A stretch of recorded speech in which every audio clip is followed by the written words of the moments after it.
Drama की शुरुआत में एक मैजिकल फेरी को दिखाया जाता है जो कि एक फैमिली की सिचुएशन को देख रही होती है। इस फैमिली में उसके मॉम डैड की दो बेटियां होती है, एक का नाम शॉबी और दूसरी का नाम डेजी होता है, लेकिन इनमें से उनकी एक असली बेटी नहीं होती। इसी दौरान अचानक से शॉबी को एक गाड़ी टक्कर मार देती है और उसके मॉम डैड भी घायल हो जाते हैं। उसी कार में डेजी बाहर निकलती है जो उन्हें देखकर ज़ोर ज़ोर से हंसने लग जाती है। कहती है कि आखिरकार इतनी प्लानिंग के बाद मुझे मेरी मेहनत का नतीजा मिल ही गया। शॉबी को कुछ समझ में नहीं आ रहा होता, तभी डेजी उसके सामने सच का बोल देती है। कहती है कि देखा मैंने कैसे तुम्हारे मॉम डैड से तुम्हें अलग कर दिया और उनकी सारी प्रॉपर्टी, उनकी सारी चीज़ें और यहाँ तक कि तुम्हारा प्यार भी मैंने छीन लिया है और आज तुम सभी एक साथ मारे जाओगे। ये सब देखकर मैजिकल फेरी बहुत ही ज़्यादा दुखी होती है। उसे लगता है कि शॉबी के साथ बहुत ही ज़्यादा बुरा हो रहा है। शॉबी की बहन डेजी के पास में हियरिंग पावर्स है जिसकी वजह से वो अपने मॉम डैड और शॉबी के मन की हर एक बातें सुन पा रही थी। इस ताकत की वजह से वो अपनी चाल में सफल हो गई थी। काश यही शक्ति शॉबी के पास भी होती। अचानक से मैजिकल फेरी वहाँ से गायब हो जाती है और अगले ही पल हम शॉबी को प्रेजेंट में देखते हैं। शॉबी की नींद खुलने लगती है और जैसे ही वो जागती है हम फेरी की आवाज़ को शॉबी के मन की आवाज़ के रूप में सुनते हैं। सामने ही डेजी, आंटी और अंकल और उसका भाई खड़ा होता है। शॉबी को कुछ भी समझ में नहीं आ रहा होता कि अचानक क्या हो गया। इसी बीच यहाँ पर समय रुक जाता है और हर चीज़ पॉज हो जाती है। तभी हम इस कहानी की राइटर की आवाज़ सुनते हैं। दरअसल राइटर ने ही मैजिकल फेरी को शॉबी की आत्मा के अंदर भेजा था ताकि वो इस किताब को पूरा कर सके और उसका मिशन था कि शॉबी को सही राह दिखाए और उसके परिवार को बचाए। लेकिन अगर इस मिशन में वो सफल नहीं हो पाती तो कभी भी वो अपनी असली दुनिया में वापस नहीं जा पाएगी। और साथ ही हम उसके हाथ में एक घड़ी को भी देखते हैं। ये घड़ी उसकी हार्ट रेट को मापती है। अगर उसकी हार्ट रेट 0 तक गिरती है तो यहाँ पर इसका मतलब वो मिशन को पूरा नहीं कर पाई है और वो मर जाएगी। अगर उसका हार्ट रेट 100+ हो जाता है तो इसका मतलब ये है कि उसने मिशन को पूरा कर लिया है और यहाँ पर वो अपने असली दुनिया में जा सकती है। फिर सीन यहाँ पर शुरू होता है। डेजी अपने मन में सोच रही थी कि ये लड़की जानबूझकर उसे मुसीबत में डालने वाली है और यहाँ पर हमें पता चलता है कि शॉबी के मॉम डैड भी यहाँ पर डेजी की आवाज़ सुन पा रहे थे। फिर वो गुस्से में शॉबी पर चिल्लाने लगते हैं। उसी समय शॉबी भी डेजी के मन की आवाज़ें सुन पा रही थी। हान अपने मॉम डैड से कहते हैं कि हमें शॉबी के कार्ड को फ्रीज करवा देना चाहिए, वो हमारे हाथ से निकलती जा रही है। फिर वो डेजी से कहता है कि तुम जाकर शॉपिंग कर लो क्योंकि तुम्हें लड़के देखने वाले आ रहे हैं। शॉबी चुपचाप उनके पीछे चली जाती है और डेजी से कहती है कि मुझे माफ़ कर दो, अब से मैं तुम्हारे साथ अच्छे से रहूँगी। डेजी मन में सोच रही थी कि अब शॉबी खुद ही पुल में गिरने वाली है और सारा इल्ज़ाम मुझ पर लगा देगी ताकि मॉम डैड मुझ पर चिल्लाने लगे। लेकिन तभी कुछ अजीब होता है। शॉबी के मॉम डैड डेजी के मन की बातें सुन पा रहे थे। दूसरी ओर डेजी को समझ नहीं आ रहा था कि उसके पैर अपने आप पुल की ओर क्यों जा रहे हैं। जैसे ही शॉबी पानी में गिरने वाली होती है उसकी बॉडी अचानक से एक एंगल पर पोज हो जाती है। शॉबी अपनी पावर का इस्तेमाल करती है और खुद को गिरने से बचा लेती है। डेजी हैरान होकर कहती है कि तुम तो गिरने वाली थी ना, आखिर तुम पानी में गिरते गिरते कैसे बच गई। शॉबी मुस्कुरा कर कहती है कि अरे वो क्या है ना कि मैं गलती से गिरने वाली थी लेकिन मैंने खुद को संभाल लिया। इसी बीच हमें पता चलता है कि डेजी को अच्छे से मालूम होता है कि उसके मॉम डैड उसके मन की बातें सुन पा रहे हैं और इस चीज़ का उसने काफ़ी समय से फ़ायदा उठाया है। डेजी मन ही मन सोचती है कि मॉम डैड को क्या पता कि शॉबी जानबूझकर ये सब कुछ कर रही है ताकि वो मुझे इस घर से निकाल सके। अंकल आंटी ये सुनकर दुखी हो जाते हैं और डेजी के लिए हमदर्दी दिखाने लगते हैं। शॉबी भी यहाँ पर डेजी की बातें सुन पा रही थी। वो सोचने लगती है कि ये कितनी ज़्यादा चालाक लड़की है, ये बस यहाँ पर नाटक कर रही है लेकिन इसका असली मकसद पूरे परिवार को ख़त्म करके सारी प्रॉपर्टी पर कब्जा करना है। तभी अचानक से डेजी रोने लग जाती है। बाद में यहाँ पर उसकी मॉम उसे शांत करने लगती है। तभी शॉबी उनके बीच में आ जाती है और उदास चेहरा बनाकर कहने लगती है कि मॉम हमेशा आप लोग डेजी पर ही ध्यान देते हो, मुझे तो ऐसा लगने लगा है कि आप मुझे भूल जाओगे और अकेला छोड़ दोगे। ये सुनकर आंटी इमोशनल हो जाती है और कहती है कि ऐसा बिल्कुल भी नहीं है, हम तुम दोनों को बराबर ट्रीट करेंगे। और फिर वो शॉबी को थैंक यू कहती है कि उसने बार बार हान की मदद की है, उसे ब्लड डोनेट किया है। हान भी शॉबी से कहता है कि ठीक है अगली बार ऐसा कुछ भी नहीं होना चाहिए। और डेजी तुम बार बार इतना इमोशनल होना बंद करो। फिर शॉबी के डैड उसे बुलाते हैं और समझाते हैं कि हम तुम्हें बराबर से ही ट्रीट करेंगे, तुम हमारे लिए आउटसाइडर नहीं हो। इसके बाद आंटी बताती है कि उन्होंने दोनों के रूम को क्लीन करवा दिया है, तुम्हें जो भी रूम पसंद आए तुम ले लेना। फिर सभी लोग अंदर चले जाते हैं और इसी बीच शॉबी मन में सोचने लगती है कि डेज़ी अपने मन की बातों से सभी को बेवकूफ़ बना रही है। ये सब सिर्फ इसीलिए कर रही है ताकि मॉम डैड को लगे कि वो कितनी प्योर हार्टेड है, लेकिन असल में वो बहुत ही चालाक है। बाद में अंकल अपनी दोनों बेटियों को घर दिखाने के लिए लाते हैं। आंटी कहती है कि देखो देखो, इन दोनों रूम में से तुम कोई भी रूम चुन सकती हो, एक बड़ा है और दूसरा छोटा। डेज़ी शॉबी को रूम को चुनने का मौका देती है और मन में सोचती है कि देखना, शॉबी छोटा वाला रूम चुनेगी और फिर विक्टिम कार्ड खेलेगी और मॉम डैड से बार बार पैसे मांगेगी। धीरे धीरे वो अपनी प्रॉपर्टी को भी हड़प लेगी। आंटी तो ये सुनकर चौंक ही जाती है, लेकिन शॉबी डेज़ी की मन की बातें भी सुन पा रही थी और यहाँ पर वो डेज़ी की सोच से बिल्कुल उल्टा करती है। शॉबी सबसे बड़ा वाला रूम चुन लेती है। ये देखकर अंकल आंटी सोच में पड़ जाते हैं कि हर बार वैसा होना ज़रूरी नहीं है जैसा डेज़ी सोचती है। शॉबी भी तो हमारी बेटी है। डेज़ी चौंक कर शॉबी से पूछती है कि तुमने छोटा वाला रूम क्यों नहीं चुना। शॉबी मुस्कुराकर कहती है कि तुमने ही तो कहा था कि मैं अपनी मर्जी से कोई भी रूम चुन सकती हूँ, तो मैंने बड़ा वाला ले लिया है। डेज़ी मन ही मन में सोचने लगती है कि आखिर ये ऐसा मेरे हिसाब से क्यों नहीं चल रहा है। शॉबी भी मन में कहती है कि क्योंकि अब ये कहानी मेरे हिसाब से चलेगी। यहाँ पर हान दोनों को झगड़ने से रोकता है, कहता है कि कोई बात नहीं, अगर शॉबी बड़े वाले रूम में रहना चाहती है तो रहने दो, तुम मेरे वाले रूम में आ जाना, मैं छोटा वाला रूम ले लूँगा। बाद में उसके मॉम डैड उसे पैकिंग करने के लिए और सामान को रखने के लिए कहते हैं ताकि सब जल्दी जल्दी से तैयार हो जाए, क्योंकि वह सभी अपने फ्यूचर सन इन लोग को देखने जा रहे थे। फिर वह उसे कुछ तस्वीरें दिखाने लगते हैं। शॉबी को अचानक याद आता है कि पिछली पॉल्ट में भी ऐसा ही हुआ था। पहले डेज़ी ने जानबूझकर इस इंसान को मरवाने की प्लानिंग की थी और उसके लिए उसने एक डॉग का इस्तेमाल किया था, लेकिन बाद में पूरा इल्ज़ाम शॉबी पर आ गया था। उसे झूठ कहा गया था कि उसने इस आदमी को जानबूझकर मरवाया ताकि वो उससे शादी ना कर सके। अब जब आंटी दोनों को फोटोज़ दिखा रही होती है, डेज़ी फिर से अपना नाटक शुरू कर देती है। वो मन में सोचती है कि अगर शॉबी इसी इंसान को चुनती है तो फिर यहाँ पर वो जानबूझकर सभी को कार में बैठाएगी, उसके बाद कार के ब्रेक को फेल कर देगी, जिससे यहाँ पर मेरे मॉम डैड की मौत हो जाएगी। यहाँ पर इस बात को सुनकर हान तो बहुत ही ज़्यादा शॉक्ड हो जाता है और यहाँ पर हान शॉबी से पूछता है कि तुमने इस इंसान को क्यों चुना, तुम तो उसको पसंद करती थी ना। शॉबी को यहाँ पर देखकर अचानक से हैरानी होती है कि हान और डेज़ी उसके फैसलों का इतना ध्यान क्यों रख रहे हैं। डेज़ी गुस्से में आकर बोलने लगती है कि तुम इसे क्यों चूज़ कर रही हो, तुम्हें तो वो वाला इंसान पसंद है ना, तो फिर इसे क्यों चुना। अंकल और आंटी यहाँ पर उनके झगड़े को शांत कराने की कोशिश करते हैं। अंकल कहते हैं कि शादी किसी को भी चूज़ करने से नहीं बल्कि सच्चे प्यार से होती है, तुम किसी को भी चूज़ नहीं कर सकते। फिर आंटी कहने लग जाती है कि अभी तुम लोग शॉपिंग के लिए चलो, शाम को हम बातें करेंगे, और वो लोग शॉपिंग के लिए निकल पड़ते हैं। शॉबी सोच रही थी कि क्या उसे शॉपिंग में भाग लेना चाहिए या नहीं।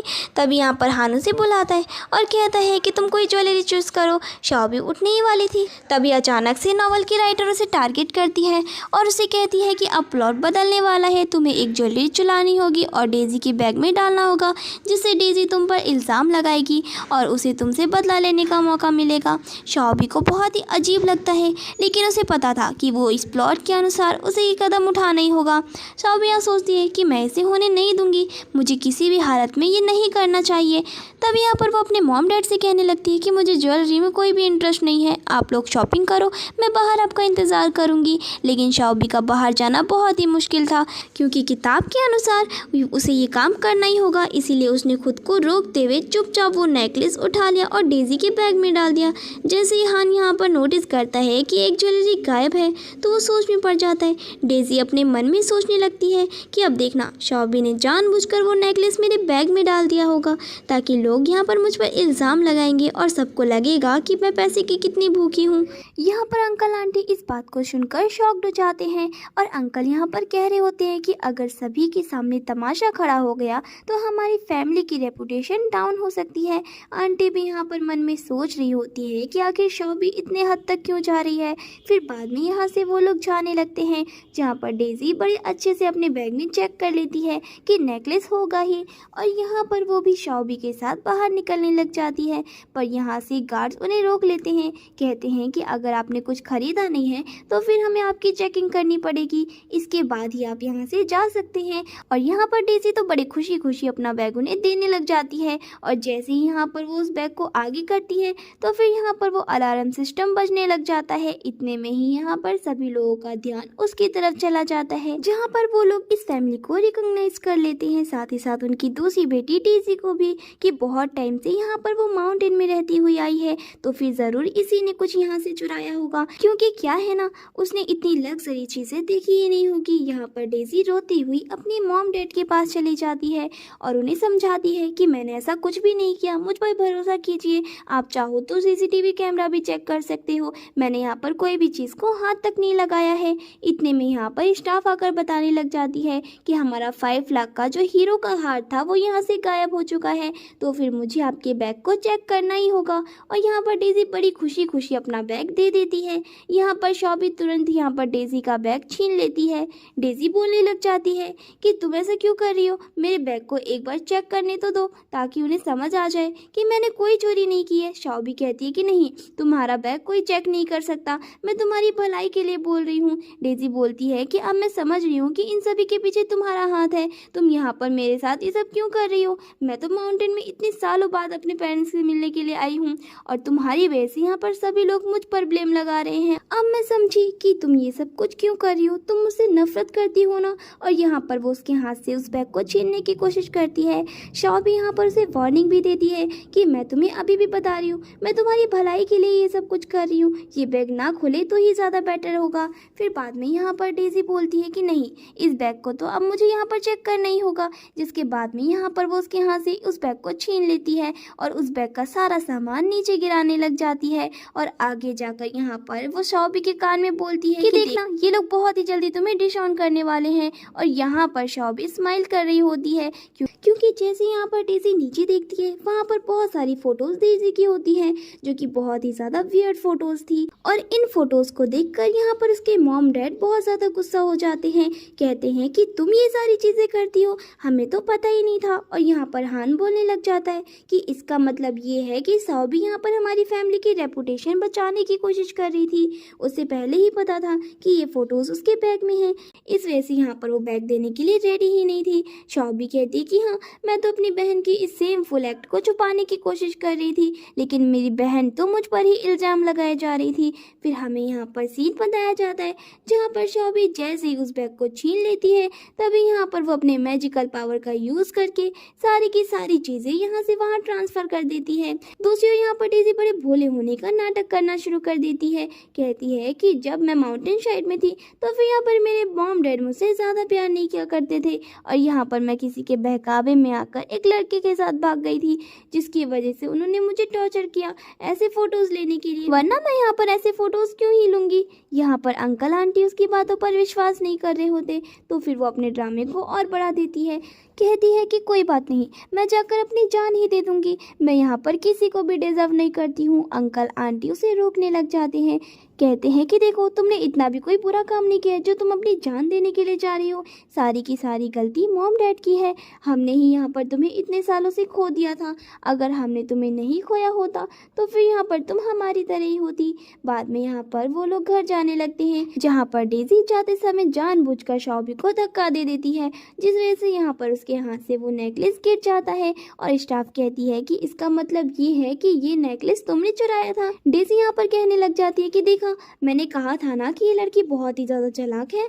शॉबी भी बोलती है कि मैंने कोई चोरी नहीं की है, मैंने तो ये नेकलेस खरीदा हुआ है। तो स्टाफ बताने लग जाती है कि आप तो बस टेबल पर बैठकर चॉकलेट्स खा रही थी, तो आपने बिलिंग कब की होगी। डेज़ी बोलने लगती है कि हाँ, ये बिलिंग तो कर ही नहीं पाएगी क्योंकि मॉम डैड ने इसके कार्ड के ट्रांजैक्शन को रुकवा दिया है, तो ये पेमेंट कैसे कर सकती है। शॉबी कहती है कि जाओ जाओ जाकर उस चॉकलेट बॉक्स को लेकर आओ, क्योंकि वो चॉकलेट्स नहीं है। और जैसे ही यहाँ पर वो स्टाफ उस चॉकलेट को लेकर आती है, शॉबी अपनी मैजिक पावर का यूज करके उन गोल्डन रैपर को रियल गोल्ड में बदल देती है, जहाँ पर वो स्टाफ बहुत ही ज्यादा खुश हो जाती है और वो सारी की सारी चीजें पैक करके ला देती है।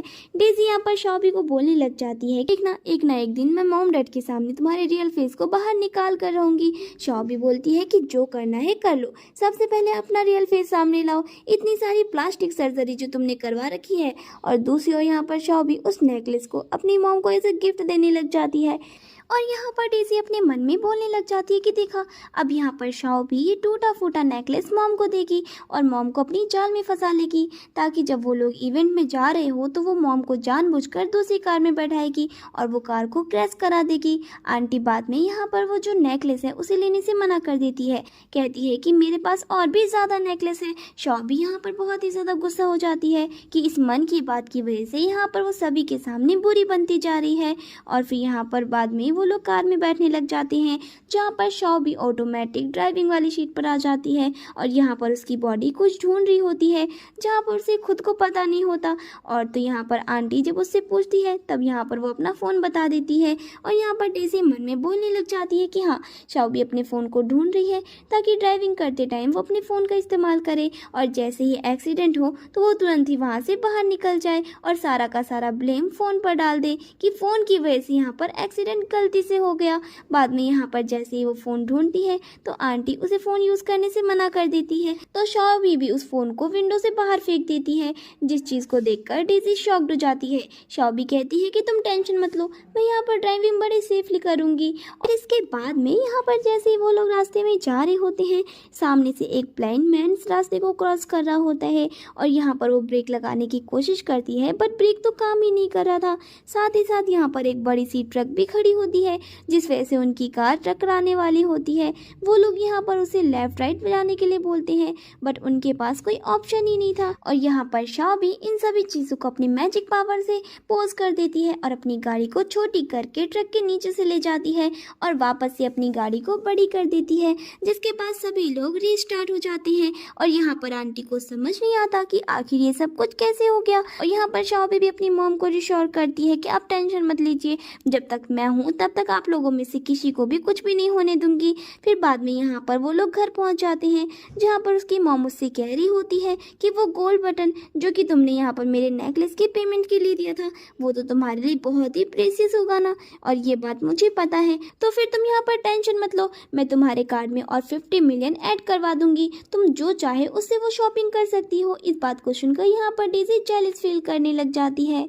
फिर इसके बाद में हम यहाँ पर उस इवेंट में आ जाते हैं जहाँ पर हम सेम ब्लाइंड पर्सन को देखते हैं और तो यहाँ पर स्टाफ चली जाती है मेन पर्सन को ड्रिंक सर्व करने के लिए, जो कि यहाँ पर जी होता है। और यहाँ पर जी को मिया क्वेश्चन कर रही होती है कि क्या तुम आज यहाँ पर शाओबी को प्रपोज करने वाले हो। जी मिया से कहने लग जाता है कि शाओबी, उसे मैं क्यों प्रपोज करूँगा। और अब यहाँ पर डेज़ी वापस आ चुकी है, जहाँ पर डेज़ी को देखकर मुझे उससे पहली नज़र में ही प्यार हो गया था, तो अगर कोई मेरी वाइफ बनेगी तो वो सिर्फ और सिर्फ डेज़ी होगी। इतने में ही वहाँ पर वो फैमिली की एंट्री हो जाती है। फिर इसके बाद में यहाँ पर शाओबी को राइटर ऑलरेडी यहाँ पर वार्निंग देने लगती है कि अभी यहाँ पर एक और फ्लॉट यहाँ पर ट्रिगर होने वाला है, जहाँ पर वो लेटर वाला फ्लॉट होगा, तो फिर बच कर रहना। शाओबी यहाँ पर ठान लेती है कि इस फ्लॉट को तो मैं होने देने वाली बिल्कुल भी नहीं हूँ। जी यहाँ पर अंकल आंटी को देखकर खुश हो जाता है, लेकिन सबसे ज़्यादा यहाँ पर डेज़ी को देखकर खुश होता है और उसके हाथ में उसे ब्यूटीफुल बुलाते हुए किस करता है। फिर बाद में यहाँ पर डेज़ी अपना नाटक शुरू कर देती है और यहाँ पर माइंड में वो बोलने लग जाती है कि देखना, यहाँ पर शाओबी की शादी सिर्फ और सिर्फ जी से होकर रहेगी, ये लोग मेरी शादी थोड़ी ना जिसे करवाने वाले हैं। लेकिन उन्हें क्या पता, जिसे शादी होने के बाद वो जी के साथ मिल जाएगी और तो वो जी को भी अपने प्यार में सेड्यूस कर लेगी, जिसके बाद में यहाँ पर जी सिर्फ और सिर्फ उसकी बात मानेगा और मेरे पेरेंट्स के भी अगेंस्ट चला जाएगा। इस बात को सुनकर आंटी यहाँ पर अंकल से बोलने लग जाती है कि देखो, डेज़ी हमारी रियल बेटी है, तो हम डेज़ी की यहाँ पर बहुत अच्छे घराने में शादी करेंगे, ना कि किसी और से। तो फिर यहाँ पर अंकल बोलने लग जाते हैं कि अगर ऐसा हुआ तो फिर यहाँ पर शाओबी हमसे झगड़ा करने लगेगी जी को लेकर। आंटी बोल देती है कि ऐसा नहीं होना चाहिए और अगर ऐसा होता भी है तो हम शाओबी को घर से बाहर निकाल देंगे। दूसरी ओर जब यहाँ पर डेज़ी ये सारी बातें बोल रही होती है तो फिर मियाँ जी और स्टाफ सभी के सभी लोग सोच रहे होते हैं कि आखिर उन्हें ये आवाज़ कहाँ से आ रही है। जी भी यहाँ पर बोलने लग जाता है कि अभी तक डेज़ी ने तो अपना मुंह भी नहीं खोला, तो फिर उन्हें आवाज़ कहाँ से सुनाई दे रही है। शाओबी भी यहाँ पर बोलने लग जाती है कि जी को लगता है कि वो दुनिया का सबसे हैंडसम इंसान है, बट ये अपनी आंखें खोलेगा या फिर अपनी आंखों पर चश्मा लगा कर देखेगा, तब जाकर उसे समझ आएगा कि दुनिया में इससे भी ज़्यादा अच्छे लोग रहते हैं। और यहाँ पर शाओबी उस ब्लाइंड पर्सन को अप्रोच करने के लिए चली जाती है जिसका नाम छान होता है। बाद में यहाँ पर शाओबी उसे अपना इंट्रोड्यूस इंट्रोडक्शन देने लग जाती है, जहाँ पर छान को पता होता है कि वो वैंग फैमिली से बिलोंग करती है। दूसरी ओर यहाँ पर छान सोच रहा था कि अभी मुझे जिसकी आवाज़ सुनाई दी इसका मतलब ये है कि वो उसकी बहन डेजी की आवाज़ थी। लेकिन यहाँ पर सिर्फ वो लोग ही नहीं बल्कि यहाँ पर आए हुए सारे गेस्ट भी डेजी की आवाज़ सुन पा रहे थे। डेजी यहाँ पर अपने मन में कह रही होती है कि शॉबी यहाँ पर जानबूझकर उस ब्लाइंड पर्सन को अप्रोच कर रही है, क्योंकि उसे पता है कि वो ब्लाइंड है और उसके पेरेंट्स भी नहीं है, तो फिर देखना यहाँ पर पक्का वो उसे बुली करेगी। दूसरी ओर शॉबी यहाँ पर छान के हाथों पर चोट नोटिस करती है। आंटी इतने में ही भाग कर आती है और कहती है कि देखो इसे बुली मत करना। शॉबी कहती है कि मैं तो बस इसके हाथों की रेखा ही देख रही हूँ। डेजी बोलने लगती है कि देखना शॉबी ने यहाँ पर जानबूझकर उसके हाथ को पकड़ा हुआ है, लेकिन कुछ ही समय में वो चिल्लाएगी, कहेगी कि यहाँ पर छान ने मुझे इमुलेट किया है। और यहाँ पर वो उसे बता रही होती है कि तुम्हारी रेखाएं बहुत ही पॉजिटिव है और तुम बहुत ही ज़्यादा लकी हो, और फिलहाल तुम्हारी लाइफ अभी अच्छे से चल नहीं रही होंगी, लेकिन फ्यूचर में तुम यहाँ पर चाइना के सबसे रिच इंसान होने वाले हो। यहाँ पर डेजी मन में बोलने लगती है कि शॉबी ये सारी चीज़ें जानबूझकर कर रही है ताकि यहाँ पर वो अटेंशन गेन कर पाए जी का, और जी यहाँ पर खुद ब खुद उसके पास आ जाए। और तो और यहाँ पर देखना ये जी के साथ में शादी करके बाद में किस तरह पागल हो जाएगी और पागलपंथी में आकर अपने मॉम डैड को ही गन से मार देगी। साथ ही साथ मेरे भाई की मौत भी इसी वजह से होने वाली है। फिर बाद में यहाँ पर जी बोलने लग जाते हैं कि शॉबी तुम मुझसे इतनी ज़्यादा अपसेस रहोगी, मुझे पता नहीं था। शॉबी यहाँ पर कुछ बोलने जा रही थी तो वो उसे बोलने का मौका ही नहीं देता और कहता है कि बस भी करो अपनी फीलिंग कन्फेस करना, मैं जानता हूँ कि तुम यहाँ पर मुझसे शादी करने के लिए मरी जा रही हो। शॉबी कहती है कि हाँ, और कहती है कि प्यार और तुमसे, तुम तो एक नंबर के नार्सिसिस्ट हो, आखिर तुमसे प्यार कौन कर सकता है। और यहाँ पर वो उसकी बेइज्जती कर देती है कि तुम इतने अगली दिखते हो, भर भर के खाना खाते हो और तुम्हें लगता है कि यहाँ पर मैं तुमसे प्यार करूंगी। बाद में यहाँ पर वो अपने मुंह पर हाथ रखती है, कहती है कि माफ़ कर देना, जल्दबाजी में मैंने कुछ ज़्यादा ही सच्चाई बोल दी। दूसरी ओर यहाँ पर छान ये सारी बातें सुनकर बड़ा ही खुश हो रहा था और यहाँ पर शॉबी में उसका इंटरेस्ट और भी बढ़ता जा रहा था। यहाँ पर डेजी मन में बोल रही होती है कि देखना अब कुछ ही समय में यहाँ पर शॉबी एक लेटर लेकर आएगी और सभी के सामने उस लेटर को पढ़ेगी। सभी लोग यहाँ पर लेटर की बात सुनकर शॉक्ड हो जाते हैं और सोच रहे होते हैं कि आखिर ये कौन सी लेटर की बात कर रही है। तो फिर यहाँ पर वो अपने मन में आगे की स्टोरी बता रही होती है कि ये लेटर यहाँ पर शॉबी ने लिखी होगी और बहुत ही वर्गली ची के लिए, लेकिन और वो सभी के सामने ऐसा दिखाएगी जैसे वो लेटर मैंने लिखा है ची के लिए, उन गंदी गंदी बातों के साथ, और सभी के सामने यहाँ पर मेरा मजाक बनाएगी और मुझे उस फैमिली का हिस्सा तक नहीं मानेगी। शॉबी यहाँ पर बड़ी खुश होती है क्योंकि उसे पता होता है कि उसने कोई लव लेटर लिखा ही नहीं है, फिर लेटर यहाँ पर कैसे आ सकता है। लेकिन यहाँ पर राइटर उसे वार्निंग देने लग जाती है कि अब से प्लॉट की शुरुआत होगी और यहाँ पर हम एक रोबोट को देखते हैं जो कि एक प्लेट में एक बॉक्स को लेकर आ रहा होता है और उसके अंदर में से यहाँ लव लेटर्स खुद ब खुद बाहर निकलने लग जाते हैं, जहाँ पर मियाँ उसे देखकर बोलती है कि ये सारी चीज़ें तो लव लेटर्स है। हान यहाँ पर उस लेटर को पढ़ने लग जाता है सभी के सामने, जहाँ पर उस लेटर को पढ़कर उसे बड़ा ही गुस्सा आ जाता है और वो कहता है कि मुझे पता है कि ये हैंडराइटिंग किसकी है, ये चीज़ यहाँ पर शॉबी ने लिखी है। डेजी यहाँ पर गुस्से में शॉबी के पास चली जाती है और कहती है कि तुमने तो इस बार लिमिट से क्रॉस कर दी है, और वो उसे थप्पड़ मारने वाली थी बट यहाँ पर शॉबी उसके हाथ को पकड़ लेती है। शॉबी कहती है कि बिना मतलब के मुझ पर इल्ज़ाम लगाना बंद करो तो बेहतर होगा।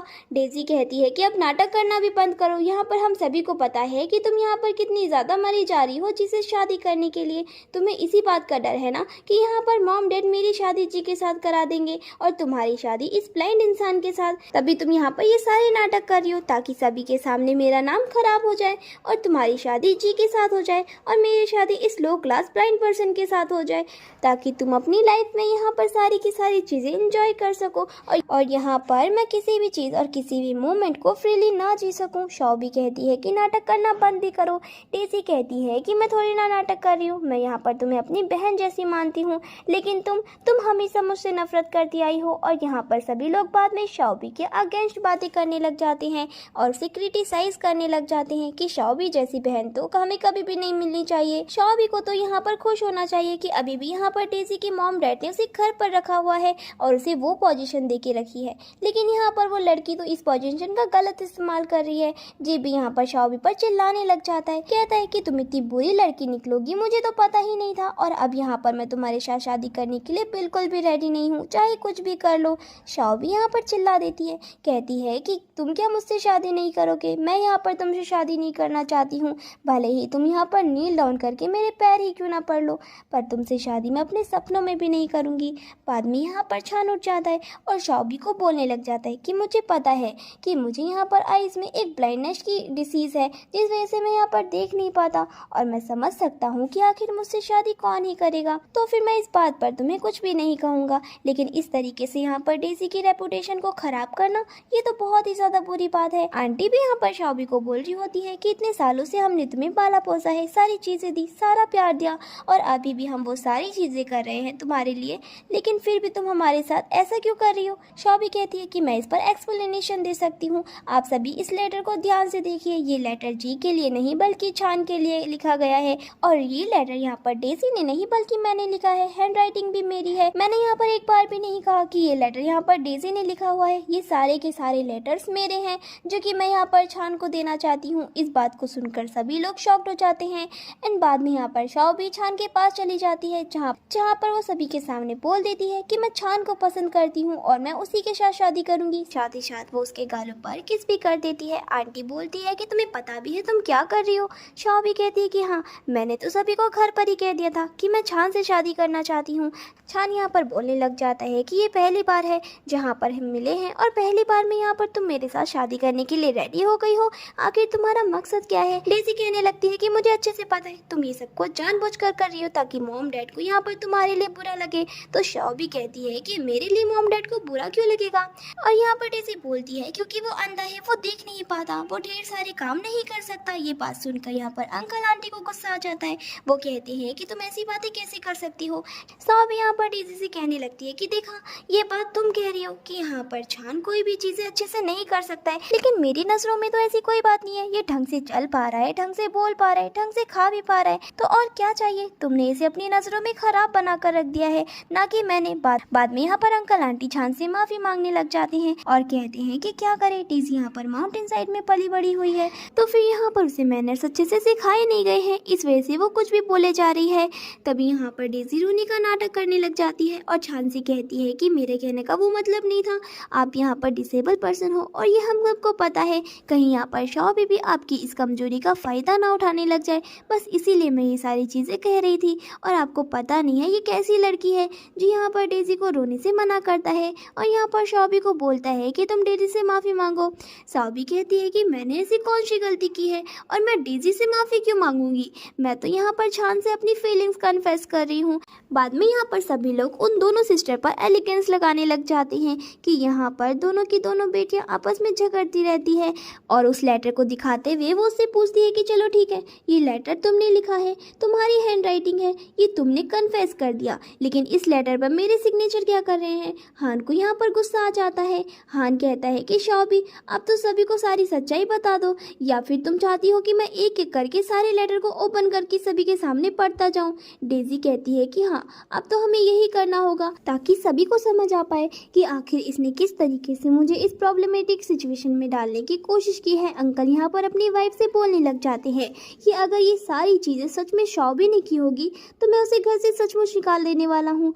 आंटी भी यहाँ पर कहने लगती है कि हाँ, हमने यहाँ पर इसे क्या कुछ नहीं दिया, ये अडॉप्टेड लड़की कितनी अनग्रेटफुल है, हमें यहाँ पर इसके अगेंस्ट स्ट्रिक्ट एक्शन लेने ही होंगे।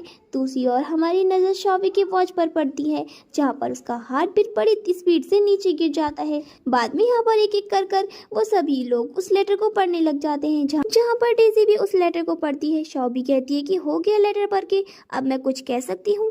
ये सारी चीज़ें यहाँ पर मैं प्राइवेटली छान को पढ़ने देना चाहती थी, लेकिन तुम सबने मेरी इस लेटर का मजाक बना दिया है, मेरी कन्फेशन का भी। और मॉम डैड, आप लोग तो मुझ पर यकीन करने के लिए रेडी ही नहीं हो, क्योंकि आप अपनी रियल बेटी के आने के बाद मुझे अपनी बेटी मानते ही नहीं हो। आंटी यहाँ पर उससे माफ़ी मांगती है, कहती है कि ऐसी कोई बात नहीं है, मैं तुम्हें अभी भी अपनी डॉटर मानती हूँ, लेकिन सिचुएशन की वजह से यहाँ पर हमें चीज़ें समझ में नहीं आ रही है। और यहाँ पर डेज़ी अपने डैड से कह रही होती है कि प्लीज़ आप मेरी बात पर यकीन मानिए, और यहाँ पर उसके डैड उस पर चिल्ला देते हैं कि बस भी करो, एक और शब्द मत कहना, तुम जानबूझकर ये सब कुछ कहे जा रही हो ताकि हम यहाँ पर शॉबी को हेट करते जाए। और तो यहाँ पर सभी लोग शॉबी से माफ़ी मांगने लग जाती हैं। डेज़ी यहाँ पर जी से मदद मांगती है, पर जी भी यहाँ पर डेज़ी को चिल्ला देता है, कहता है कि अब बस भी करो, पहले तो मुझे लग रहा था कि शॉबी ने ये सब कुछ किया होगा, बट यहाँ पर तुम्हारे दिमाग में ये सारी चीज़ें चल रही थी, शॉबी ने तो कुछ भी नहीं किया। डेज़ी बोलने लग जाती है कि ठीक है, अगर किसी को भी मुझ पर भरोसा नहीं है तो फिर मैं यहाँ पर जीना नहीं चाहती हूँ, मैं जाकर मर जाऊँगी। और यहाँ पर वो टेबल से अपने सर को पटकने लग जाती है, जिस वजह से वहाँ पर वो बेहोश हो जाती है। और अंकल आंटी यहाँ पर रिग्रेट कर रहे होते हैं डेज़ी पर चिल्लाने के लिए। दूसरी ओर यहाँ पर शॉ भी यहाँ पर छान को लेकर जा रही होती है, जहाँ पर जी उसे रोकता है और उसे कहता है कि क्या तुम सचमुच में छान को पसंद करती हो। शॉ भी उसे कहती है कि मेरे पीछे मत आओ, मैं छान को सच में लाइक करती हूँ, और हाँ तुम जाओ अपनी लवर डेज़ी के पास में। इतने में यहाँ पर हाँ उसे कह रहा था कि प्लीज़ प्लीज़ तुम उठ जाओ, मैं अपनी कंपनी और अपने शेयर्स और अपने रियल एस्टेट वाले एजेंट और सारी चीज़ें तुम्हें देने के लिए रेडी हूँ। अंकल भी यहाँ पर डेज़ी से यही वादे करने लग जाते हैं, जहाँ पर डेज़ी अपने मन में बोल रही होती है कि यस अब ये सारी की सारी चीज़ें मेरे नाम पर होगी। और यहाँ पर शॉ भी बड़ी खुश हो जाती है कि डेज़ी ने अपने पैर पर खुद ही कुल्हाड़ी मार ली है, क्योंकि यहाँ पर उसके मॉम डैड ने भी उसकी ये बात सुन ली थी और उसके मॉम डैड तुरंत ही शॉक रह जाते हैं। और यहाँ पर अंकल डेज़ी को चुपचाप उठने के लिए कहते हैं। डेज़ी उठती नहीं है। आंटी बोलती है कि प्रिटेंड करना बंद करो, हमें पता है कि तुम कुछ बेहोश वेहोश नहीं हो, तुम बस नाटक कर रही हो। दूसरी ओर यहाँ पर शॉ भी जा रही होती है तो फिर यहाँ पर आंटी शॉबी को वहाँ से जाने से रोक देती है। और तो और यहाँ पर अंकल को बहुत ही ज़्यादा गुस्सा आ रहा होता है डेज़ी को लेकर। बाद में यहाँ पर आंटी शॉबी को रोकती है, जहाँ पर सभी के सामने वो अपनी बेटी की प्रॉपर्टी, अपनी प्रॉपर्टी और अपने हस्बैंड की प्रॉपर्टी सब कुछ यहाँ पर शॉबी के नाम पर करने के लिए बोल देती है। डेज़ी बोलती है कि मॉम आप मेरे साथ ऐसा कैसे कर सकती हो, मैं आपकी रियल बेटी हूँ, बायोलॉजिकल बेटी। आंटी यहाँ पर बोलने लग जाती है कि ऐसा कुछ भी नहीं है कि तुम मेरी रियल बेटी हो और वो मेरी अडॉप्टेड बेटी है, वो भी यहाँ मेरी ही बेटी है और वो तुम्हारी ही बहन है। और यहाँ पर जो भी अच्छे से परफॉर्म करेगा उसे ही प्रॉपर्टी के हिस्से मिलने वाले हैं, वरना बिल्कुल भी नहीं मिलेंगे। फिर यहाँ पर अंकल आंटी सभी के सामने शादी वाली चीज़ को लेकर भी अनाउंस कर देते हैं कि यहाँ पर डेज़ी की शादी ची के साथ होगी और यहाँ पर शॉबी की शादी छान के साथ में होगी। और यहाँ पर छान को यहाँ पर वो लोग पूछते भी हैं कि छान को कोई प्रॉब्लम तो नहीं है। छान यहाँ पर कोई रिस्पॉन्स नहीं देता। इससे पहले ही शॉबी बोल देती है कि नहीं, छान को क्या प्रॉब्लम होगी, मैं जो उसके साथ में हूँ। यहाँ पर अंकल छान को और जी को दोनों को बता रहे होते हैं कि भले ही यहाँ पर मेरी एक अडॉप्टेड बेटी है और एक बेटी जिसे हमने खो दिया था, बट यहाँ पर हम दोनों बेटियों को इक्वली प्यार देते हैं, इक्वली एजुकेशन भी और इक्वली ट्रीटमेंट और इक्वली मैनर्स भी दिए। तो फिर ये लोग बड़े अच्छे से पले बड़े हुए हैं, तो फिर तुम्हें इन्हें अच्छे से ही रखना होगा। बाद में यहाँ पर वो लोग जाने लगते हैं, जहाँ पर अंकल गुस्से में आकर डेज़ी से कहते हैं कि आगे कोई भी तमाशा मत खड़ा करना। फिर यहाँ पर वो लोग चले जाते हैं। फिर इसके बाद में हम यहाँ पर शाइन फैमिली को देखते हैं, जहाँ पर मिस्टर और मिसेस शाइन को देखते हैं। यहाँ पर आंटी उन सभी गार्ड्स को ऑर्डर्स दे रही होती है कि कुछ भी करके हमें मेरे बेटे को ढूंढना ही होगा, और यहाँ पर जो भी मेरे बेटे को ढूंढ कर निकालेगा उसे मैं यहाँ पर 1 बिलियन का इनाम देने वाला हूँ। फिर बाद में यहाँ पर वो लोग कार में होते हैं, जहाँ पर अंकल सोच रहे होते हैं कि ना जाने मेरा बेटा कहाँ होगा और ना जाने मैं उसे कब ढूंढ के निकालूंगा।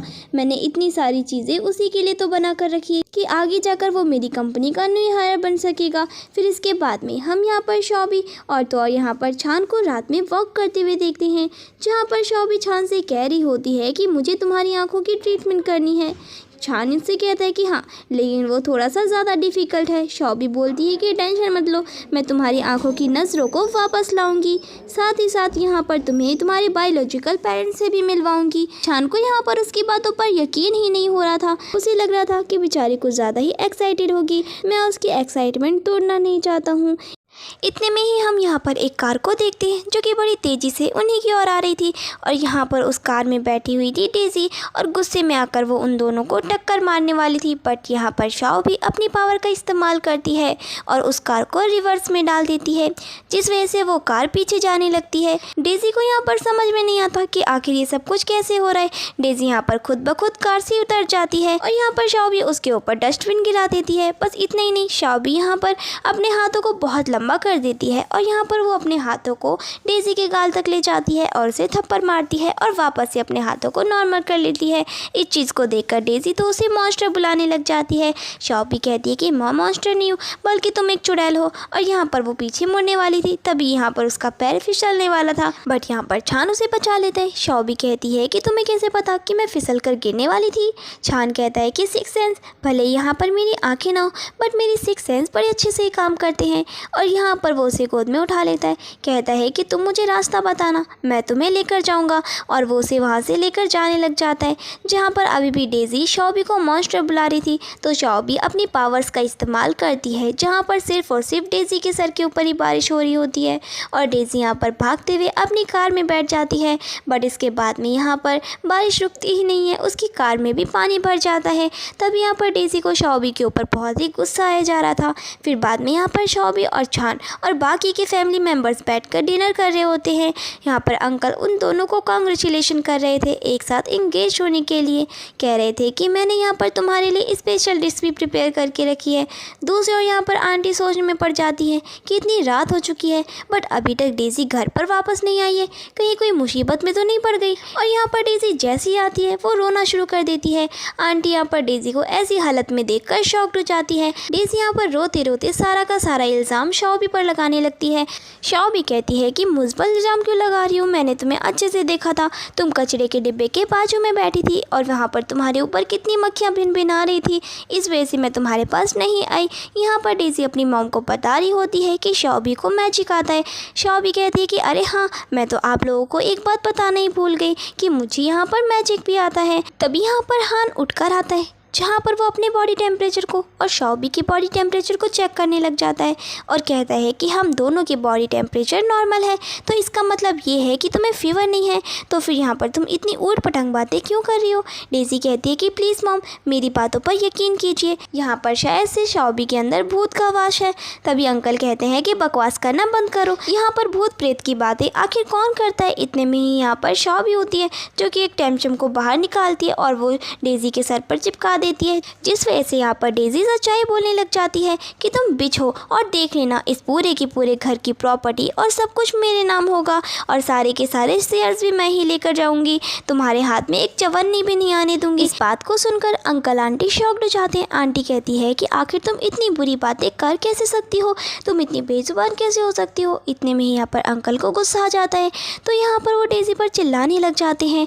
डेज़ी कहती है कि तुम बूढ़े, तुम अपना मुँह बंद ही रखो तो बेहतर होगा, और तुम बुढ़िया, तुम्हें तो मेकअप करना भी ढंग से नहीं आता, जाओ जाकर पहले मेकअप करना सीखो। इस बात को सुनकर अंकल और आंटी को काफ़ी ज़्यादा गुस्सा आ जाता है कि आखिर ये ऐसी बातें क्यों बड़बड़ा रही है।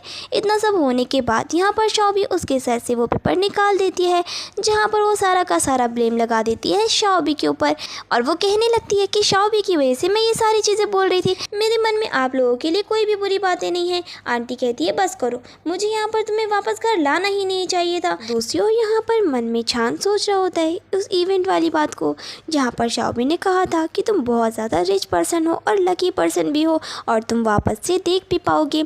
ये सोचने लग जाता है कि क्या पता शॉबी की कही हुई बातें सच हो जाए। बाद में यहाँ पर वो लोग मैजिक के बारे में बातें करने लगते हैं। शॉबी कहने लगती है कि देखा, मेरा मैजिक इतना भी ईजी नहीं है। बाद में यहाँ पर अंकल शॉबी से बोलने लग जाते हैं कि हमारी कंपनी में कुछ पैसों की ज़रूरत पड़ चुकी है एक इन्वेस्ट वाली चीज़ों को लेकर। और यहाँ पर डेज़ी बोलने लग जाती है कि जाने भी दो डैड, आखिर ये क्या ही कर सकती है, ये पैसों को थोड़ी ना बना सकती है। और जैसे ही यहाँ पर शॉबी चुटकी बजाती है, ढेर सारे डायमंड्स ऊपर से नीचे गिरने लगते हैं और यहाँ पर उसके मॉम डैड उसकी बात नहीं सुन रहे थे। तो फिर यहाँ पर जाकर वो डाइनिंग टेबल में बैठ जाती है और यहाँ पर शॉबी अपनी मॉम के पास आती है, कहती है कि आपके चेहरे में तो कुछ ज़्यादा रिंकल्स हैं। और यहाँ पर वो अपनी मैजिक से एक पीस लाती है और उसे खाने के लिए कहती है। और जैसे यहाँ पर आंटी उस पीस को खाती है, उनके सारे रिंकल्स भाग जाते हैं और अंकल और हान इस चीज़ को देखकर हैरान हो जाते हैं। हान कहता है कि प्लीज़ मेरी भी मदद कर दो, बहुत ही जल्दी कार कंपटीशन आने वाला है जहाँ पर मुझे कैसे भी करके उसे जीतना होगा। शॉबी कहती है कि तुम टेंशन मत लो, सच में तुम अपने आप ही जीत जाओगे। और दूसरी ओर यहाँ पर डेज़ी अपने मन में कह रही थी कि मुझे कुछ भी करके कुछ ना कुछ तो करना ही होगा। और इस अंधे इंसान को क्या लगता है कि शॉबी उसे पसंद करती है, इसे बहुत ही जल्दी पता चल जाएगा कि शॉबी तो बस इसका इस्तेमाल कर रही है। इतने में ही यहाँ पर शॉबी आती है छान के पास और उससे कहती है कि अगर तुम्हारा खाकर हो गया तो हम चलते हैं। तभी छान उसे अपने साथ जाने से मना कर देता है और कहता है कि कोई बात नहीं, मैं अकेले ही जा सकता हूँ। बाद में यहाँ पर डेज़ी अपने मॉम डैड और अपने भाई को बुला रही होती है, लेकिन वो तीनों के तीनों उसे इग्नोर करके वहाँ से चले जाते हैं। और यहाँ पर डेज़ी को गुस्सा आ जाता है कि शॉबी ने उसकी सारी चीज़ें उससे छीन ली है। फिर बाद में यहाँ पर डेज़ी जो है वो ऊपर की ओर जा रही थी, जहाँ पर एक फ्रेम पर रूल्स एंड रेगुलेशंस लिखे थे घर को लेकर कि अनमैरिड मैन और वुमेन शादी से पहले कोई भी रूल्स ब्रेक नहीं कर सकते। इतने में ही यहाँ यहाँ पर डेज़ी शॉबी के दरवाजे के बाहर कान लगाकर उनकी बातें सुन रही होती है, जहाँ पर शॉबी छान को उसके साथ होटल रूम में चलने के लिए कहती है।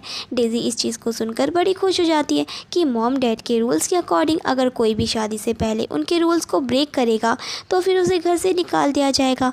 बाद में यहाँ पर शॉबी और छान होटल में पहुँच जाते हैं। होटल रूम में पहुँचते यहाँ पर शॉबी छान को उसकी शर्ट को उतारने के लिए कहती है, पर छान यहाँ पर मना कर देता है। कहता है कि पागल हो क्या, अभी हमारी शादी नहीं हुई है और ये सारी चीज़ें गलत हैं। तो शॉबी उससे कहती है कि तुम पागल हो क्या, तुम क्या चाहते हो कि डेज़ी तुम्हें हमेशा अंधा कहकर बुलाए। और यहाँ पर फिर छान शर्ट को उतारने लग जाता है और छान को शर्टलेस देखकर शॉबी समझ जाती है कि छान को मुझे शर्ट उतारने के लिए बोलना ही नहीं चाहिए था। इसकी मसल्स को देखकर वो अपने टारगेट से दूर भागती जा रही थी। फिर कैसे भी कैसे करके वो अपने आप को कंफर्ट करती है और कंट्रोल करती है।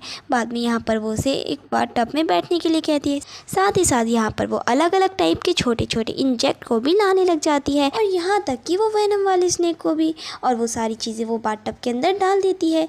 इतने में ही यहाँ पर उसे उसकी मॉम डैड का कॉल आ जाता है, जो पूछने लग जाते हैं इतना टाइम हो गया है, तुम अभी तक घर में क्यों नहीं आई हो। यहाँ पर वो कैसे न कैसे करके छान की सीख को रोक लेती है। कहती है कि मैं बस ज़रूरी काम से बाहर आई हूँ, मैं कुछ समय में आप लोगों को कॉल करती हूँ। दूसरी ओर यहाँ पर अंकल आंटी सोच रहे होते हैं कि शॉबी आखिर जा कहाँ सकती है।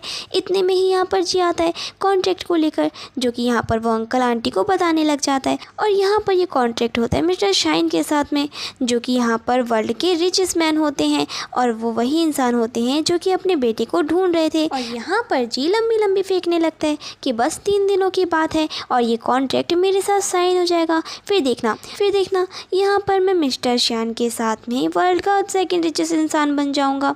यहाँ पर अंकल आंटी उस कॉन्ट्रैक्ट को देखकर बहुत ही ज़्यादा इम्प्रेस हो जाते हैं। जी उन्हें बताने लगता है कि बस इतना ही नहीं, यहाँ पर उनका जो बेटा है ना वो तो मेरा बेस्ट फ्रेंड है, हम दोनों एक दूसरे को बहुत पहले से जानते हैं, इस वजह से मुझे ये डील मिल पाई है। इतने में ही यहाँ पर हान आ जाता है, जो कहता है कि मिस्टर शाइन का बेटा तुम्हारा बेस्ट फ्रेंड है, लेकिन ये कैसे पॉसिबल हो सकता है, क्योंकि उनके बेटे को गुम हुए तो बहुत साल हो चुके हैं और वो लोग अपने बेटे को ढूंढने की कोशिश कर रहे हैं। ये सुनते ही यहाँ पर जी बोलने लग जाता है कि कुछ भी बोलना बंद करो, तुम्हें लगता है यहाँ वहाँ की बातें पता नहीं होंगी मुझे, तुम यहाँ पर बस अपने कार्य पर कॉन्सेंट्रेट करो, यहाँ पर मेरे मैटर में दखल अंदाजी मत करो। तो यहाँ पर हान अपने मॉम डैड को न्यूज़ बताने लग जाता है कि मैं झूठ नहीं बोल रहा हूँ, सचमुच में यहाँ पर वो दोनों अपने बेटे को ढूंढने की कोशिश कर रहे हैं, आप खुद ब खुद देख सकते हैं। जैसे यहाँ पर उसके मॉम डैड न्यूज़ देखते हैं तो यहाँ पर जी बात को घुमा देता है, कहता है कि आप बातों को समझ नहीं रहे, आपको पता नहीं है आजकल के बड़े लोगों के पास यहाँ पर टाइम नहीं होता और यहाँ पर वो लोग अपने नाम को और बढ़ाने के लिए कुछ भी कर सकते हैं। तो फिर यहाँ पर ये तो बस एक र्यूमर्स है जो अक्सर लोग फैला दिया करते हैं, आप इनकी बातों पर कॉन्सेंट्रेट ना करें तो बेहतर होगा। इतने में यहाँ पर आ जाती है डेज़ी, जो अपने मॉम डैड से पूछती है कि लगता है आपको शॉबी के बारे में पता चल गया है। अंकल आंटी बोलती है कि तुम्हारा क्या कहने का मतलब है। तो डेज़ी कहने लगती है कि कुछ नहीं, मुझे माफ़ कर देना। और मन में यहाँ पर वो बोलने लग जाती है कि लगता है मॉम डैड को पता नहीं है कि शॉबी भी यहाँ पर होटल में छान के साथ में गई है। और ये सुनकर यहाँ पर जी तो बौखला ही जाता है, कहने लगता है कि तुम ये क्या बोल रही हो, मुझे यकीन नहीं हो रहा कि शॉबी यहाँ पर एक लड़के के साथ होटल रूम में जा सकती है। तो अंकल आंटी उसे बोलते हैं कि तुम इतने उतावले क्यों हो रहे हो। तो फिर जी यहाँ पर बात को पलट देता है, कहता है कि शॉबी यहाँ पर होटल रूम में गई है तो हम समझ सकते हैं कि आखिर वो क्यों गई होगी। इस वजह से यहाँ पर अगर ये बात बाहर वाले लोगों को पता चल गई तो मेरा नाम भी शामिल हो जाएगा, क्योंकि इनडायरेक्टली तो मैं भी फ़िलहाल इस फैमिली से कनेक्टेड हूँ और मेरी रेपुटेशन का सवाल है, साथ ही साथ इस कॉन्ट्रैक्ट का भी। मैं इस कॉन्ट्रैक्ट को ऐसे नहीं जाने दे सकता। और फिर यहाँ पर वो होटल की ओर भाग जाता है। इसके बाद हम यहाँ पर शॉबी को देखते हैं, जो कि यहाँ पर छान को एक सूप पिला रही होती है और यहाँ पर छान को कुछ ज़्यादा ही वीकनेस फील हो रहा था अपनी बॉडी में उन सभी के सभी मेडिकेशन की वजह से। इतने में यहाँ पर दरवाज़ा खुलता है, जहाँ पर सभी के सभी लोग वहाँ पर आ जाते हैं। लेकिन यहाँ पर जैसे ही उसकी फैमिली छान को उसके साथ देखती है तो वो लोग शर्माने लगते हैं और शॉबी से कहते हैं कि अरे अभी तक तुम्हारी शादी नहीं हुई है, तुम शादी तक तो कंट्रोल कर ही सकती थी। बट यहाँ पर हान उन दोनों को देखकर बड़ा ही खुश हो जाता है। इतने में यहाँ पर जी को देखते हैं, जो कि चिल्लाने लग जाता है, कहता है कि तुम्हारी हिम्मत कैसी हुई यहाँ पर आने की और एक मैन के साथ इस अकेले रूम में रहने की। शॉबी से बोलने लग जाती है कि जब मेरे मॉम डैड मुझे कुछ नहीं बोल रहे तो फिर तुम कौन होते हो मुझे इतना सुनाने वाले। जी कहता है कि अब बस भी करो, मुझे तुम्हें बताने की ज़रूरत नहीं है कि तुम्हारी गलती क्या है। शॉबी कहती है कि देखो पहली बात तो तुम्हारी फियांसे डेज़ी है ना कि मैं, तो जाकर डेज़ी को ये सारी बातें सुनाओ ना कि मुझे। मैं छान को पसंद करती हूँ और यहाँ पर पर वो छान को फोरहेड पर किस कर देती है, जहाँ पर अंकल आंटी तो ये देखकर शर्माने लगते हैं। बट यहाँ पर हान उसे बहुत ज़्यादा सपोर्ट कर रहा था। जी यहाँ पर गुस्सा हो जाता है क्योंकि यहाँ पर वो शॉबी से अभी भी अट्रैक्टिव होता है। वो गुस्से में आकर अपनी बेल्ट बाहर निकालता है। शॉबी कहती है कि क्या तुम थोड़े से पागल हो, अब क्या तुम मुझे इससे मारोगे। और यहाँ पर वो आगे बढ़ने वाला होता है। इतने में यहाँ पर हम छान को देखते हैं जो कि उठकर उसकी बेल्ट को पकड़ लेता है, लेकिन बेल्ट को पकड़ने से पहले वो खुद का टॉवल रोल करता है। और यहाँ पर वो जी से बोलने लग जाता है कि तुम्हारी हिम्मत कैसी हुई मेरी फियांसे पर हाथ उठाने की। जी उसे देखकर घबरा जाता है, कहता है कि तुम देखने कब से लग गए। और यहाँ पर हान समझ जाता है कि यहाँ पर शॉबी उसके होने वाले ब्रदर इन लॉ की आंखें ठीक करने के लिए आई थी और हम सब ऐसे ही बेचारे पर शक किए जा रहे थे। और फिर एक बार फिर से डेज़ी अपने मन की आवाज़ का इस्तेमाल करने लग जाती है और कहती है कि अगर मैं अपने मॉम डैड को सच बता दूं कि शॉबी मुझे इसी तरीके से रोज़ बुली किया करती है तो फिर क्या वो मेरी बात पर यकीन करेंगे या नहीं। और यहाँ पर अंकल शॉबी पर चिल्लाने वाले थे, लेकिन यहाँ पर उसकी मॉम उसे रोक देती है। कहती है कि मैं समझ सकती हूँ कि आखिर आप इस पर क्यों चिल्ला रहे हो, मुझे इस बारे में आपसे बाद में बात करनी है। फिर डेज़ी यहाँ पर सोच रही होती है कि आखिर कोई भी शॉबी को कुछ भी क्यों नहीं कह रहे। दूसरी ओर यहाँ पर छान होता है जो कि जी को शॉबी से माफ़ी मांगने के लिए कहता है। यहाँ पर जी बोलने लग जाता है कि तुम्हें पता भी है मैं कौन हूँ। और यहाँ पर वो छान का नाम लेने लग जाता है, जिसे सुनकर छान कहता है कि ये तो मेरे डैड का नाम है। फिर सभी लोग यहाँ पर शॉक रह जाते हैं कि कहीं छान के डैड सबसे रिचेस्ट इंसान तो नहीं।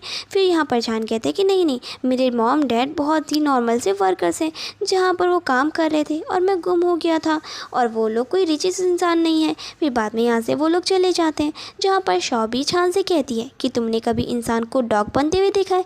छान यहाँ पर उसकी बातें समझ नहीं पाता, तो यहाँ पर शॉबी अपनी पावर्स का इस्तेमाल करके जी को एक डॉग बना देती है जो कि यहाँ पर रिसेप्शन एरिया में एज अ डॉग बिहेव कर रहा था और सभी लोग यहाँ पर हंस कर उसके वीडियोस बनाए जा रहे थे। इसके बाद हम मिसेस चैन और मिस्टर चैन को देखते हैं जहाँ पर वो लोग अपने बेटे को ढूंढते ढूंढते थक चुके थे। और यहाँ पर आंटी कह रही होती है कि आपको लगता है कि हमें यहाँ पर अपनी उम्मीदों को तोड़ देना चाहिए।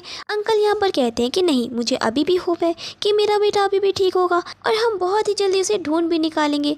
दूसरी ओर हम यहाँ पर शॉबी और छान को देखते हैं, जहाँ पर छान वो कह रहा होता है कि तुम मुझे यहाँ पर क्यों लेकर आई हो। शॉबी कहती है कि बस ऐसे ही, मैं यहाँ पर तुम्हें तुम्हारा लकी स्टार वापस दिलवाने के लिए आई हूँ। और यहाँ पर वो एक मैप ओपन करती है जहाँ पर वो छान को एक जगह जाने के लिए बोलती है।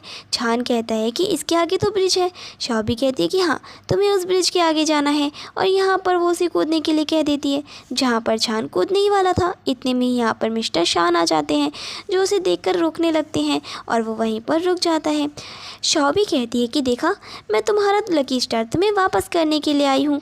अंकल आंटी तो यहाँ पर छान को देखते रह जाते हैं। आंटी बोलती है कि ना जाने क्यों इस लड़के की आंखें मुझे मेरे बेटे की तरह लग रही है।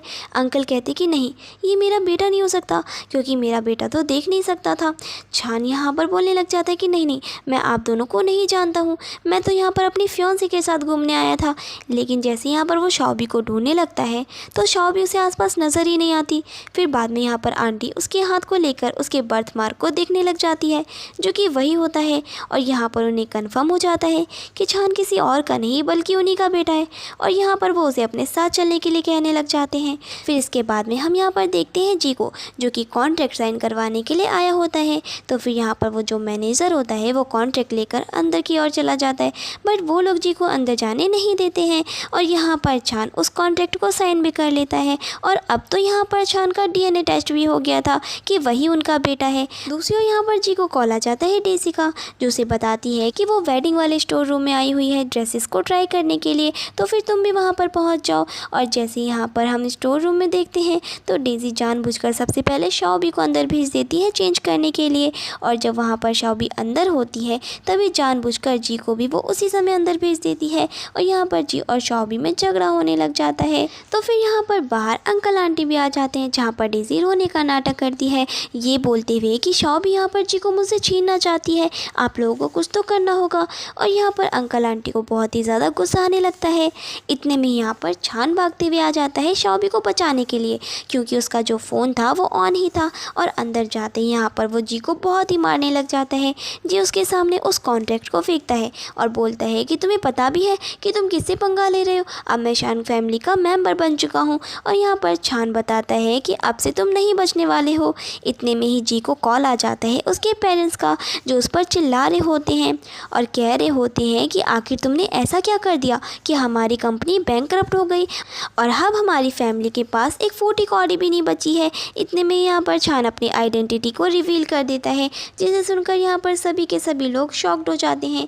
साथ ही साथ यहाँ पर अंकल आंटी भी शॉबी से माफ़ी मांगने लग जाते हैं उस पर शक करने के लिए। दूसरी ओर यहाँ पर वो लोग चले जाते हैं तो फिर डेज़ी मन में कह रही होती है कि छान इतना बड़ा इंसान बन चुका है तो मुझे कुछ ना कुछ तो करके शॉबी से इसे छीनना ही होगा। लेकिन यहाँ पर छान जो है डेज़ी को साफ साफ कह देता है कि मैं तुम्हें पसंद बिल्कुल भी नहीं करता हूँ। फिर फाइनली हम यहाँ पर वेडिंग सीन को देखते हैं जहाँ पर सभी लोग बड़े ब्यूटीफुल रेडी होकर आते हैं। लेकिन यहाँ पर डेज़ी को हम देखते हैं जो कि एक बॉक्स को लेकर आ रही थी और जैसे यहाँ पर बॉक्स को वो नीचे फेंकती है उसके अंदर से टाइम बॉम्ब निकलता है और यहाँ पर वो सभी के सामने अपने रियल फेस को ले आती है और कहती है कि मैंने जानबूझकर यहाँ पर तुम्हारे दिमाग में ये सारी बातें डाली ताकि तुम लोग यहाँ पर शॉबी को हेट करने लगो, लेकिन तुम लोग तो उसी की साइड ले जाए थे, ना जाने क्यों। तो फिर अगर मैं खुश नहीं रह सकती तो मैं तुम सभी को भी खुश नहीं रहने दे सकती। इतने में ही यहाँ पर गार्ड्स आकर उसे पकड़ लेते हैं और यहाँ पर टाइम बम फटने ही वाला था, लेकिन यहाँ पर शॉबी अपनी मैजिकल पावर की वजह से टाइम बम को वहीं डिफ्यूज़ कर देती है।